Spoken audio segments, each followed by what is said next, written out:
Mis täna siin Räpina gümnaasiumis toimub?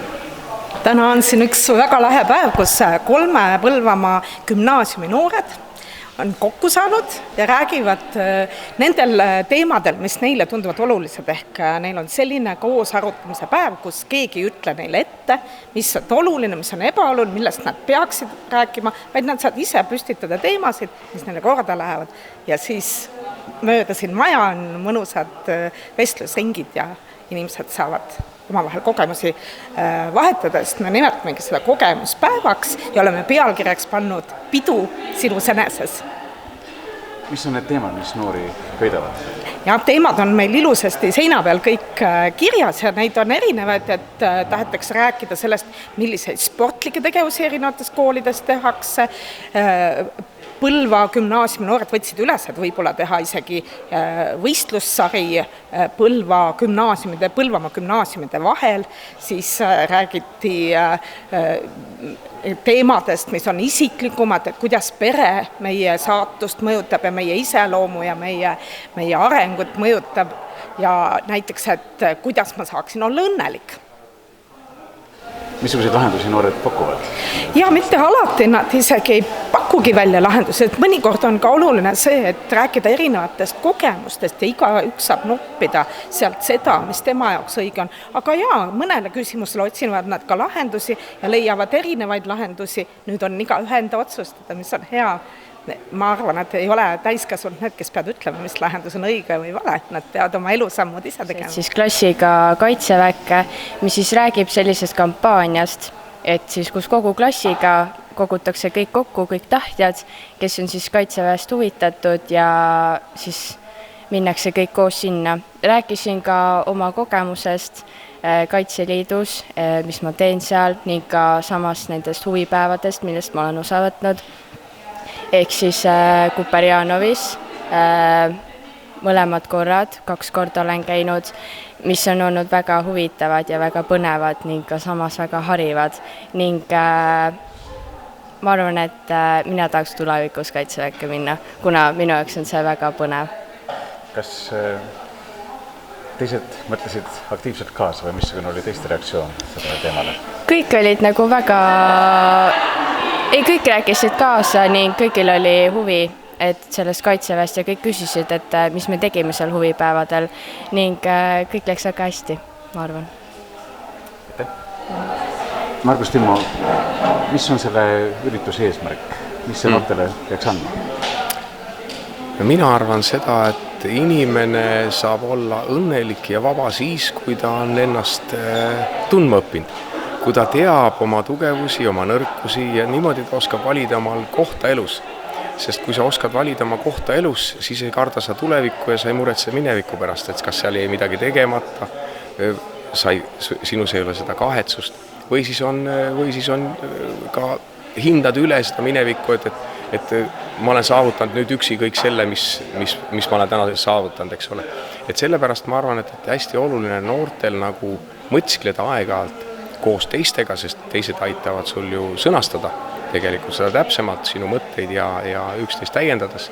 Ja koos luuakse ka ühist teadust just selle üle, kuidas ma saaksin ise ennast põhjalikult tundma õppida ja ennast avastama, sest minu märkamine on see, et väga sageli noorte ettekujutus tähendab vabadus seda, et ma ei pea mitte millegi eest vastutama. Mina arvan seda, et siis hakkab riik ja ühiskond ja politsei sinu vabadust piirama sellist mõttelaadi. Vabadus tähendab seda, et sa võtad vastutuse oma elu eest, sa teed õigeid valikuid saad sa teha ainult siis, kui sa ise ennast tunned. Ja see on üks sellise ürituse sisu, et siis anda Põlva noortele koos, nad tõstavad neile olulised teemad üles, mille nad peaksid siis koos nagu mõtlema ja kõik selle eesmärgiga, eks ole, et valmistada neid ette, et nad valmistuksid ette oma põlvkonna rolli täitma.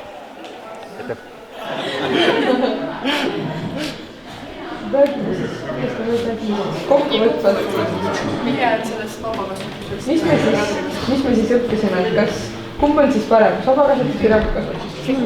Vahet, ma arvan, et õppisime seda, et oleneb inimesest, aga ongi see, et alati vanemad ka ei saa aru, mis nagu lapsele parem on, et kas ta nüüd vajab seda või kas ta vajab seda ranget kasvatust või ta vajab seda vaba kasvatust. Et lõppkokkuvõttes, kui me suureks kasvame, siis siis on kõik hästi, kui me saame oma järeldused teha, et kui me oskame seda analüüsida, et siis on vanemad kõik hästi läinud, et kui me peame surmani viha selle eest, kuidas meid kasvatati, siis on midagi valesti. Ja ma arvan, et nagu siin ringis ka tuli välja, et on nagu isegi, me oleme kõik suht salavanad kõik, et nagu meie seas on ka ju väga erinevaid inimesi, kes on nagu rangumalt kasutatud, kes on nagu omalt kasutatud, et siis on ka erinevad kogemused ja ega me ei ole ju sellepärast kuidagi halvemad inimesed, kuidas meie vanasid kasvatavad. Või kasvatamata jätta. Või kasvatamata jätta. Siis sa õpidki oma kogemustest ja õpidki võib-olla läbi sõprade. Õpidki võib-olla läbi nende sõprade, kellel on ranged vanemad olnud.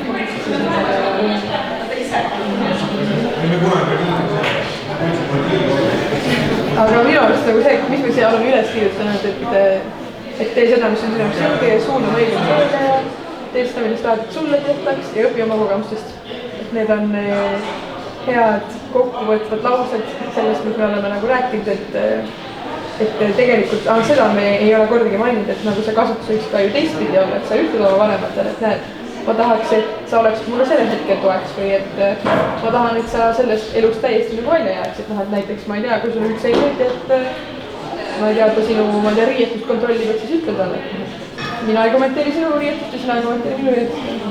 Nagu kompromissi tuleb ka leida koos nagu vanematega oli kahjuks selles mõttes vaba. Ja ma nüüd vaatan pilte, siis ma loodan, et ma nagu tahtsin, et see oleks nii vaba. Ma vaatan lapsepõlve pilti, siis ma mõtlen nagu küll vahest, et tahan, et mu emal oleks mingi stiil ja maitse on.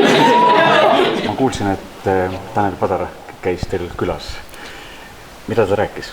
Tanel Padar käis tõesti meil täna siin külas, teda füüsiliselt siin ei olnud, aga ta oli meil seina peal päris ilusti Skype'idel laivis olemas ja Tanel Padar rääkis meile oma kogemusest siis nii-öelda, et Margus teda nii-öelda intervjueeris ja ta oli just parasjagu ülikoolis, tal oli loengute vahel aeg ja siis ta nagu rääkis meile, miks ta sellise otsuse tegi, et ta üldse nii hilises eas nagu kooli läks, et tegelikult ta ju peale põhikooli hakkas juba oma muusikukarjääri tegema ja alles 8 aastat tagasi lõpetas gümnaasiumi või alustas gümnaasiumit, et siis ta rääkiski meile nagu sellest, kui oluline on, et tal oli küll nagu selline suurepärane võimalus, et ta sai nii pikalt oma hobiga tegeleda, sellega, mis teda armastas ja sellega nii-öelda ära elada, aga siis ta ühel hetkel avastaski, et tegelikult ta silmaring jääb selle sees nagu väga kitsaks ja siis nii-öelda innustaski meid, et ärge jääge nagu mugavustsooni kinni, et minge ikka edasi õppima ja avardage oma silmaringi ja tehke seda, mis teile meeldib.